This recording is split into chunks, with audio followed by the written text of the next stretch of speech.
So, usually, we measure ancient civilizations by their massive monuments. Right, like towering stone pyramids or sprawling aqueducts. Exactly, or like impenetrable city walls. We just kind of expect a certain scale of architecture that we can physically walk inside to prove a complex society existed. Yeah, we want something big. Right. But imagine trying to prove your society's entire worldview, its sophisticated social hierarchy, and its scientific brilliance using nothing but, like, river pebbles. Which sounds impossible. It does. But today, we are doing exactly that for you. We're putting a 6,500-year-old Stone Age culture on trial in this deep dive. We really are. So we are looking at this fascinating analytical paper, and it responds to this really bold claim by author Yu Meng, who basically described the ancient Hongshan Jade culture as, quote, extremely brilliant. Yeah, and I mean, that is a massive claim to make about a Neolithic society. Right. So to keep this evaluation objective, the paper doesn't just, throw the word brilliant around loosely. No, they get super specific. Exactly. We are applying the strict criteria outlined in the Oxford English Dictionary for a brilliant cultural product. The actual dictionary definition. Yep.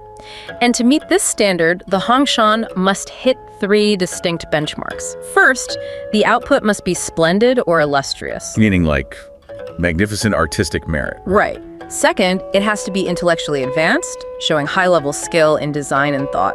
And third, it must be technically superior. Okay, but I have to stop you there for a second because applying a modern Oxford English Dictionary definition to a 6,500-year-old society. It feels incredibly reductive. Yeah. Aren't we just, like, projecting our modern 21st century biases onto prehistoric humans? It definitely sounds like anachronistic projecting, I know.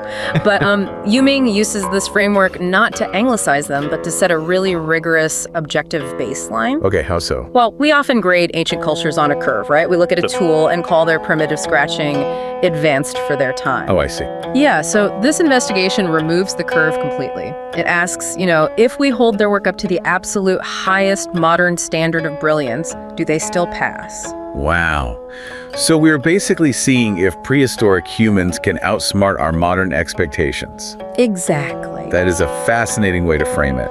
But before we evaluate their brilliance, though, you need to visualize exactly what these ancient people were actually making. Right, and the materials they had at their disposal. Yeah.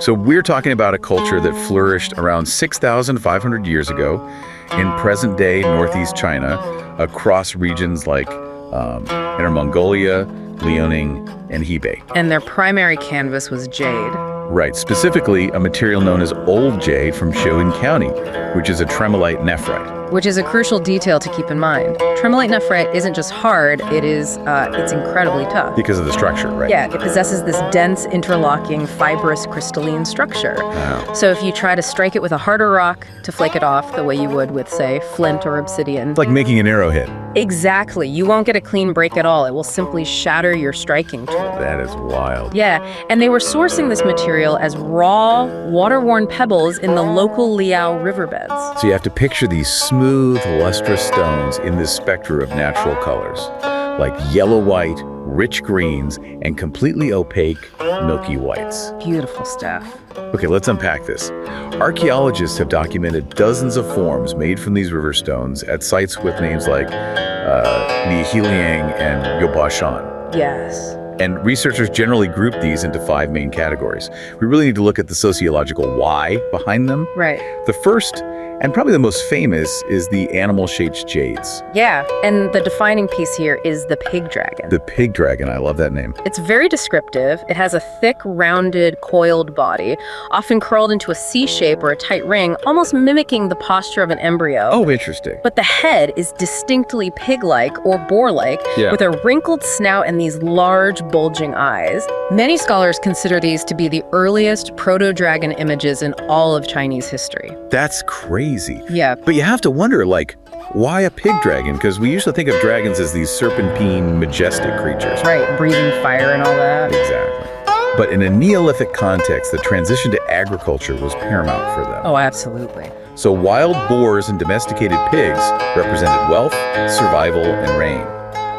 A creature combining the embryonic potential of a seed with the agricultural power of a boar reflects a deep reverence for the cycles of nature. That makes perfect sense. Right. And alongside those, they carve birds with owl-like heads for sky worship and insects like silkworms and cicadas. Which are the ultimate biological symbols of regeneration and rebirth. Exactly. So then the second category moves from the tangible, natural world into the mysterious, which is ritual and ceremonial forms. Okay. Here we see the hook cloud pendants. These are flat, expansive plaques featuring swirling cloud motifs with openwork spirals. So those are unique to them, right? Yeah, entirely unique to the Hongshan. We also see massive hoof-shaped jades, which are basically tapering cylindrical tubes shaped like an inverted horse's hoof. Huh. And they are always found resting near the heads of elites in burials. Wow. Okay, then we have category 3, which encompasses human and divine figures, like seated shamans. Right. Category 4 includes personal ornaments like fine bracelets and slit rings called Ju. Yep. But category 5 is the one that really challenges our perception of practical labor. The tool imitation jades. These are fascinating. Miniature axes and blades that are meticulously polished, but completely blunt and non-functional. Right, they can't cut anything. So why spend hundreds of hours making a fake axe that can't cut wood? Well, because the object completely transcends its physical utility. It is pure symbolism. Like a metaphor. Exactly. It represents the authority to command labor rather than the act of performing labor itself. That is so true. It's exactly like someone today wearing a heavy, diamond-encrusted luxury dive watch. Yes, perfect example. Right. The executive wearing a $50,000 Rolex Submariner in a boardroom is not actually doing deep-sea welding. Definitely not. It's just a status symbol. It projects authority and elite identity precisely because it is an expensive, over-engineered tool that will literally never be used for its original purpose. That analogy perfectly captures the social mechanism at play here. And, across all 5 of these categories, the aesthetic signature of Hongshan Jade is remarkably distinct. How so? They feature highly polished surfaces and really soft, rounded contours, instead of relying on intricate, fussy surface engraving. Which you see a lot in later Chinese dynasties, right? Right, exactly. But Hongshan artisans emphasize tactile volume.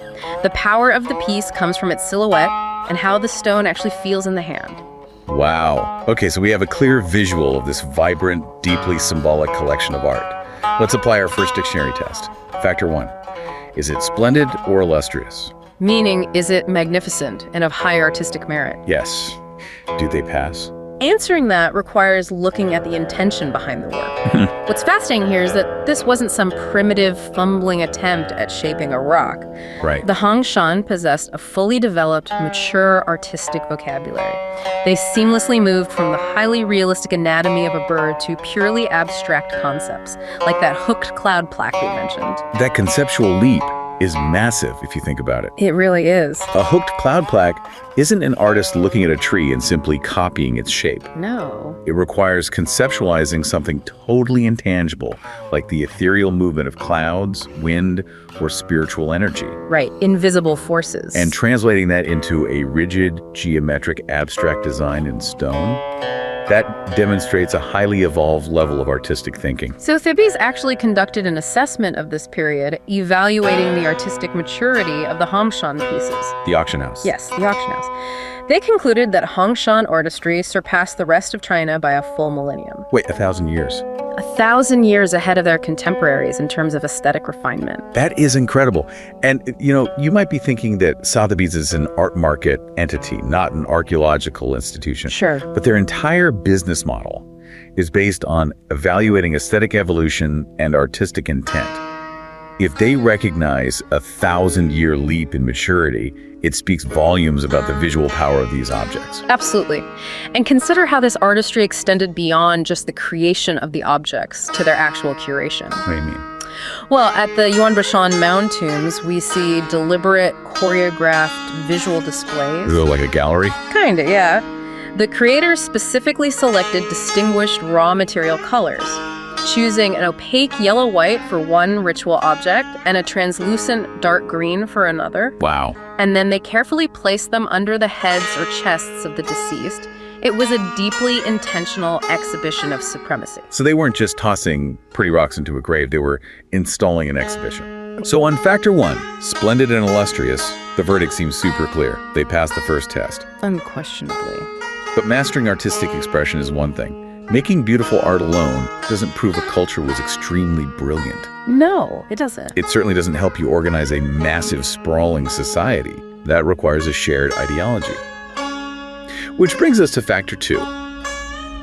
Are they intellectually advanced? Do they have a profound ideological framework? Right, and this is the pivot point where the Hongshan story shifts from an art history lesson into sociology and cosmology. Okay, let's get into it. To the Hongshan, jade was not jewelry. It was a metaphysical concept. It was the exclusive medium of communication with the divine. That's intense. But you might be wondering how archaeologists can possibly extract an entire ideology just from some polished rocks. Right. But the evidence actually lies in what the Hongshan intentionally excluded. Precisely. At the late-stage Nihiliang site, over 90% of the burial mounds contained only jade artifacts. Only jade. Yes. The Hongshan stripped away everything else. They didn't bury their elite with pottery, food vessels, or everyday survival tools. They buried them exclusively with jade. Wow. That kind of societal editing isn't an accident. It represents a sophisticated, internally consistent philosophical dogma. And we really need to talk about the scale of that Nihiliang site. Oh, yes. When you hear Neolithic, it is easy to picture, like a few scattered tents in a fire pit. But the Nihiliang ceremonial complex is a 50-square-kilometer holy land. It's massive, 50 square kilometers of dedicated political and spiritual infrastructure. Unbelievable. And it wasn't a residential settlement. It featured massive stone altars, standing stones arranged in concentric circles, and even a semi-subterranean goddess temple. Wow. And Professor Robert Stenzel from the University of Denver analyzed this complex. He noted that they weren't just placing stones where they looked visually appealing. No, not at all. The structures show high-order astronomical awareness. They laid out a physical, geographical supercomputer to measure key solar and lunar rise and set points. Which is mind-blowing for the time. And on top of that, the site featured China's earliest known drainage ditches and symmetrical water-retaining walls. Right, and designing a complex that integrates astronomical tracking with large-scale hydrological engineering, Yeah. that requires immense intellectual capability and labor coordination. So what does this all mean? Think about the pure logistical nightmare of achieving that. Oh, it's staggering. You are coordinating the massive workforce needed to build a 50-square-kilometer complex with precise water drainage, hierarchical goddess statues, and astronomical alignments. And you are doing all of this without a single written blueprint, without an Excel spreadsheet, without a centralized communication network. Just shared belief. It is literally like trying to organize the infrastructure of a modern Olympic Games entirely through word of mouth and a shared religious conviction. The intellectual achievement is just staggering. They use spatial arrangement to communicate abstract social governance. Oh, like how the statues were placed. Exactly. The way the statues were arranged in the goddess temple, with smaller figures orbiting a supreme deity, Wow. it mirrored their emerging social classes. They essentially originated a philosophical and ethical system. The core idea that jade equals moral virtue and divine connection. That is so powerful. And that persisted and shaped Chinese state ritual for the next 4 millennia. Which brings our verdict for factor 2, intellectually advanced, to a definitive yes. They engineered an entire cosmology and social structure and encoded it in their architecture and stone. Absolutely passed. But ideology and art are powerful only in theory. Execution is where this entire narrative faces its biggest hurdle. Right, you actually have to make the stuff. Exactly. Beautiful designs mean nothing if you can't physically manifest them. That brings us to our final test, factor 3, technically superior. How did a Stone Age people physically carve these complex designs? Well, we have to return to the cold, hard physics of the material. We mentioned the toughness of tremolite nephrite earlier, but we also have to look at its hardness. On the Mohs hardness scale, nephrite registers at a 6 to 6.5. And just for context, since nephrite is harder than the metal tools that wouldn't even be invented for another few thousand years, their mastery implies an entirely different engineering paradigm. No, You cannot cut this stone with wood, bone, or softer rocks. you really can't. If Yeah. you don't have a harder material to slice with, you have to use abrasives. Okay, so how do they do it? The Hongshan used sand-coated ropes. Ropes. Yeah, but the mechanics of this are crucial to understand. When you drag a sand-coated rope across a stone, the rope isn't actually doing the cutting. Wait, it's not? No, the rope is merely the flexible delivery mechanism for the abrasive quartz sand. The friction of the sand grains is what slowly grinds away the nephrite. The sheer patience required to bisect a thick piece of jade, using only the friction of wet sand on a string, is almost unfathomable to a modern attention span. But they didn't just split the stone. They drilled precise holes through it so they could string these heavy pendants. You see these ox nostril-shaped drill marks where they perforated the stone from both sides to meet perfectly in the middle. And if we connect this to the bigger picture, they eventually pushed their engineering far beyond simple ropes and hand drilling. No, they did. Yeah. The Hongshan achieved a technological breakthrough of the highest order. They invented a primitive, manually rotated jade carving machine. A machine in the Stone Age. Yes. Using components of wood, bone, and stone, they created a rotary tool, likely utilizing a bow drill mechanism. Wow. And it allowed the artisan to sit down while working. This continuous rotary friction dramatically increased their cutting efficiency. So they basically mechanized the carving process. Big life. It was manually powered, sure, but they introduced the concept of the machine tool into the Neolithic age. And modern science reveals just how organized this industrial process was. What do you mean? When researchers use scanning electron microscopy to examine molds of the microscopic tool marks left on these artifacts, they don't just see random chaotic scratching. They recognize 6 distinct, highly specialized carving techniques. Wait, 6 distinct techniques. That implies a formalized trade. Highly formalized. That isn't just one talented individual experimenting in a cave. That indicates a workshop environment. It implies an apprenticeship system where specific motor skills and engineering methods were taught and passed down across generations. And the sophistication extended all the way up the supply chain. Really? Yeah. Modern spectroscopy, which measures how light interacts with matter to reveal its elemental fingerprint. Right. It shows that the Hongshan were deliberately sourcing and grading different qualities of nephrite. So they knew what they were looking for. Exactly. By analyzing the trace impurities that give the jade its specific colors, scientists proved that the Hongshan knew exactly which geological veins produced the premium stones. That level of institutional memory is astounding. They are managing quality control in 5800 BC. They knew, just by the look and feel of the trace elements, which river pebble was structurally suited for the tribal leader's massive hoof-shaped crown. Right. And which was only suited for a lesser noble's simple bracelet. And they managed these complex procurement networks over centuries. We have even excavated burials where delicate jade bracelets were found still wrapped perfectly around the forearms of the tomb occupants. Oh, wow. The controlled, reproducible manner in which they crafted these items, drilling perfect suspension holes through a 6.5 hardness stone without fracturing it, represents a level of technical superiority that is objectively brilliant. Wow. That gives us our final verdict for Factor 3. Technically superior, verifiably met. No doubt. When we look at the entire ledger, the jury has a clear ruling. We put the Hongshan jade culture to the ultimate test against the rigid criteria of the Oxford English Dictionary. And they passed. Splendid and illustrious. Yes, with artistry, a millennium ahead of its time. Intellectually advanced, yes, coordinating a 50 square kilometer cosmological society. Yeah. Technically superior. Absolutely. Inventing mechanized rotary tools to conquer one of nature's toughest minerals. They didn't just meet Yu Ming's definition of extremely brilliant, they embodied it. Perfectly said. And their legacy cements that brilliance. The Hongshan weren't just an isolated culture that flared up and vanished without a trace. Right. They laid the philosophical and technical foundation for the entire Chinese jade tradition. Wow. Their core concept that jade is the ultimate spiritual and moral symbol expanded into subsequent cultures like Liangzhu and Longshan. It just kept growing. Yeah. It eventually formed the bedrock of Chinese civilization's etiquette and ritual system for over 4,000 years. They invented a technology, originated a cosmology, and established an artistic vocabulary that shaped human history. It is the clearest possible evidence that scale and loud monuments aren't the only ways to measure human achievement. Definitely not. The Hongshan people managed to encode their entire worldview, their complex social hierarchy, and their deep scientific knowledge into the shape of a single, nearly indestructible stone. Which is just incredible. And they did it without leaving us a single written word. Yeah, It really makes you step back and look at our own society today. it does. If our civilization had to choose one single physical object, completely stripped of all our digital data, our text and our hard drive. Nothing digital. Right.